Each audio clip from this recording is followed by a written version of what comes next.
Speaking of Harry and Meghan, how good was that South Park taking the piss? Look, I know you've seen a trillion of these things a million times, but here it is for 1,000,001. Have a look. He's right. Trying to make ourselves into a brand just turned us into products. We don't need to be a brand, do we? If it's truly what we want, then we really can get away from it all. No more magazines and Netflix shows. We really can live a normal life. Yes, I'm sure you agree, darling. We can be the people we talked about being, with no more worries about how we look or the image we project to people. What matters is what we have on the inside.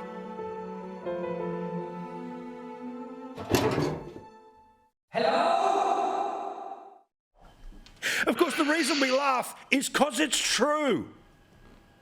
Oh, we need to protect South Park at all costs. It's unbelievable.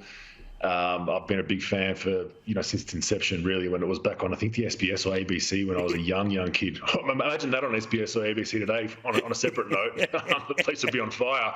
Correct. But yeah, I mean, the fact that they're going to go after a cartoon and try to sue a cartoon tells you all you need to know. They've gone after every person and their dog, every celebrity, everyone in history. I don't think anyone's tried to sue them.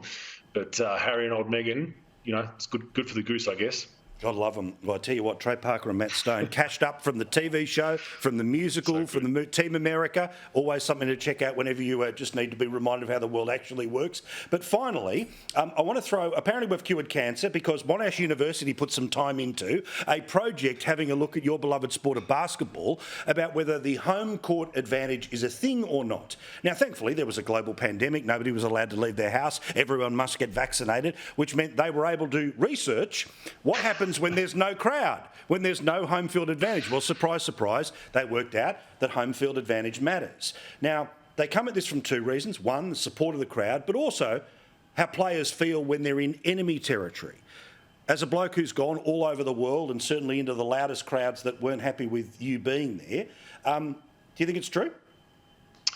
I think there's an element that helps, but it can also go against you when you're in your own bed and your family's around, you go to your home arena, you're kind of comfortable as well. We felt, with the Golden State Warriors, we loved playing on the road because it felt more of a business trip. You were in a hotel room, you had team meetings, you had team field sessions. So it's kind of hard to quantify in that study, and it just tells you how much money Monash Uni has to be conducting that kind of study. I mean, it's just mind-boggling, isn't it? We've got all kinds of issues, especially in Melbourne, Victoria, with homelessness and people going out of business. But good old Monash Uni, let's just fund something that most people knew already. Yeah.